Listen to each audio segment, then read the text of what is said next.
Hello and welcome back to the channel. In today's episode of Fast Fridays, the 9th episode of Fast Fridays, I'm going to be talking to you about generating optimized media. You may have seen this option in Davinci Resolve, maybe you haven't, but if you haven't, you definitely should take notice of it because it's very, very useful.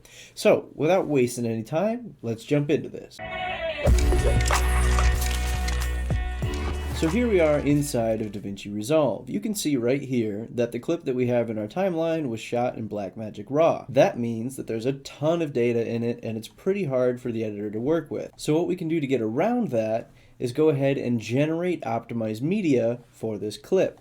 So you can do the entire clip, like the whole thing, cuts and all, by coming up to your source clip up here, right-clicking it, and then coming down until you see Generate Optimized Media.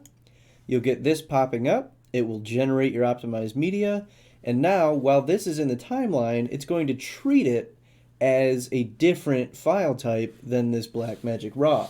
So you'll still be making the same changes. They'll still be affecting the original clip the same way, but the actual editor will be looking at a proxy that is a different file type. And if you need that proxy to be a specific file type, you come on up here, go to File, Project Settings. We'll get into our master settings here. We'll scroll down just a little bit, and we'll get to this section that says Optimize Media and Render Cache. This is where you can change the format of your optimized media. Davinci Resolve really likes to work with DNX HR, HQX. They just do.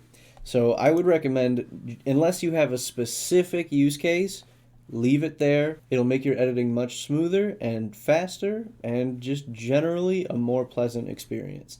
So if you are experiencing something where you need to use a proxy to edit with because something with your clips is not behaving very well inside of Resolve, go ahead and generate optimized media for it and you should be in a much better place. That's all for today's episode of Fast Fridays. I hope you learned something and I'll see you on Thursday.